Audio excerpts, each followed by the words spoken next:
My name is Gavin Evans, and this is my review of Star Wars Episode 4 A New Hope, also known as just Star Wars at the time. And this review will have spoilers, so if somehow you're the only person who hasn't seen this movie, there's your warning. But this is just one of the most important movies in cinema history. Like, it changed movies forever. It is iconic, it is a classic, it is influential, and it's loved by so many people. And I do really love this movie. I have a couple issues, but let's begin by talking about the cast. And Mark Hamill does a really good job as Luke Skywalker. Yes, he's a bit whiny at first, but it's to show you how much he grows throughout this trilogy. And I love how he wants more than Tatooine. He wants adventure, and when he gets that call to action, he answers. And he manages to be likable throughout, so he really stands out here. But Harrison Ford as Han Solo is just my absolute favorite. Like, I love his personality, I love his serious attitude, but I also love how funny he can be at times, and he just goes through a terrific arc here. Well, at first, he's selfish. He's only in it for the money, but by the end, he becomes a hero. So, really great character. One of my favorites, actually. And then we've got Carrie Fisher as Princess Leia, and I just love the attitude of this character. I love how strong and smart she is without it going overboard, and I just thought she really stood out in this movie, and she only gets better as this trilogy progresses. Alec Guinness as Ben Kenobi just brings a lot of gravitas to this character. Like, he is the one explaining to Luke the mythology of the Jedi and the Empire, and he sells you on the weight of it. David Prowse did the physical performance for Darth Vader, and James Earl Jones did the voice, and these two just create an iconic villain. From the moment he walks on screen, you just know that this guy is a threat. I love his outfit, and he's so menacing, but he can also be a tad funny at times, and he just has a very distinct presence to him. We then get Peter Cushing as Grandma. Did I get the name right? Hold on. Yeah, Grand Moff Tarkin. Okay, I was right. I love how he's someone that Darth Vader legitimately respects, and I thought he brought this character to life so incredibly well. Anthony Daniels as 3CPO, he's so funny and entertaining, and he brings lots of personality to his character. And Kenny Baker plays R2D2, and I guess he does a fine job, but most of that is just sound design, right? Like, how much work is Kenny Baker actually doing here? And Peter Mayhew as Chewbacca, physically is good, it's just, every line of dialogue is, so he's still good, but the rest of the cast stands out more. And the story here is really good. It is the hero's journey in its most pure form, and it's done quite effectively. But what really stands out about this movie and this franchise in general is the world building. Like, the different locations. You've got the desert planet of Tatooine. You get introduced to the Mos Eisley side of things, where it's got all the different crooks and smugglers. We then spend some time on the Death Star, which is just an environment brought to life so incredibly well. Every doorway, every hallway has so much personality. And then we also go to Yavin 4, which just has this jungle-like look to it, which I really love.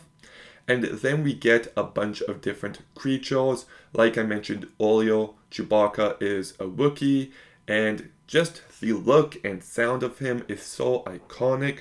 We've got the little Jawas with the Otini, and they got the electric gun. We've got the Tusken Raiders with the like, I don't know, just the looks and sounds of all these different characters stands out. And then when we talk about the ships, the Millennium Falcon is iconic. The X-Wings look great, but the TIE Fighters and the sound they make, so good. Love it. So there's so much creativity on display, and I also like the mythology of the Jedi and the Empire and the Rebels here. It feels like a universe that has gone through a lot, and the Jedi are... I like how there's intrigue to this movie. And I like how we see the lightsabers, which we've gotten used to, but like, they are a really cool weapon. They're laser swords, and I feel like the coolness of that has kind of worn off over the years. I also love the Force and how it can move things. It can be used to choke people. It can be used to control people. Just a really cool aspect to this universe. And when we're talking technically, this movie is so well crafted from top to bottom. The movie is beautifully shot. Just so gorgeous. The movie has so many different iconic sounds. The sets, incredible. Like, I don't know how much is stop motion, how much is matte paintings, but it is truly just a thing to behold. And the visual effects still hold up for the time. They look truly incredible. So George Lucas really did do an incredible job directing this movie, and there are certain decisions made, like the opening crawl, that is just iconic now. You know, as soon as the crawl starts going, it gives you some backstory. It's a great tool for exposition, and it just feels like these movies. And I also love how the opening scene, we then see Tantive 4 getting followed by the Star Destroyer. And Tantive 4 is a small ship. Star Destroyer is huge. So just like that, you understand how outgunned the rebels are. I also think the music score by John Williams is just truly iconic. It is a classic score from the opening. I can't do it properly, but you know the opening theme I'm talking about. I love Leia's theme. The Cantina Band music is so good. I can't do it, but it's good. Lots of great music throughout, but if I had to pick my favorite, it's the music that plays when Luke is looking at the binary sunset. It just gives me chills every single time. And that scene itself is just maybe my favorite single scene of this entire franchise, still to this day. There's some other great moments, like I love the trash compactor scene, how at first there's this monster inside, and then the walls start closing in, and R2-D2 and 3PO help them. The climax of this movie is very exciting. So, from a filmmaking point of view, from an influential point of view, this movie just fully delivers. I love the characters here, especially Han Solo. But I do have a couple of issues. And I'm going to reference Last of Us 2, so spoiler warning, but it is my favorite story ever.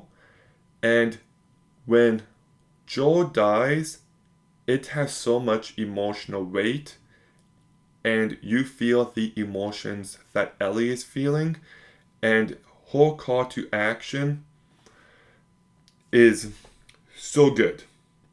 Another one of my favorite stories is Arcane. Spoiler alert, but when Powder accidentally kills Milo and Clago and Vander gets killed, that has so much emotional weight that it just sets the stage for the show so perfectly. Luke finding his Owen and Beru laws, it lacks any bit of emotion. And, like, his entire world should come crashing down. Like, this should be a tragic part of the story, and it just feels so empty. And on that same note, I have never liked Ben Kenobi's death. Like, I know this came out in 1977, the prequels have come out, but now that we've gotten the prequels and we've gotten that Mustafar fight, and how much emotion is there, and then you look at this fight, Master and Apprentice fighting each other, it should feel more impactful, and it just kind of feels empty, and I've never liked the way that Ben goes out. Like, when we talk about the lightsaber fights, I kind of like the fights in the original trilogy more because they're not so overly choreographed. But I needed more from this fight. It just lacks the weight that I felt like was needed. So those two issues still bother me, and the movie can drag at times. Maybe it could have been tightened up by like 5 minutes, but I still really love this movie. Like I said, it's important, it's influential, and just the world building on display is filmmaking at its very best. There's so much creativity and imagination put into every frame of this movie, and it truly stands out as a result.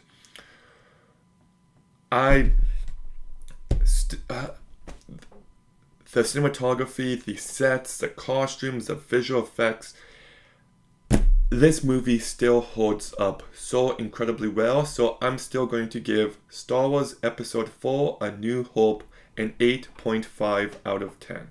Okay, have you seen Star Wars Episode 4 A New Hope? If so, what did you think? Let me know in the comments down below. Make sure you like, comment, subscribe. Stay tuned for more videos soon. And Gavin out.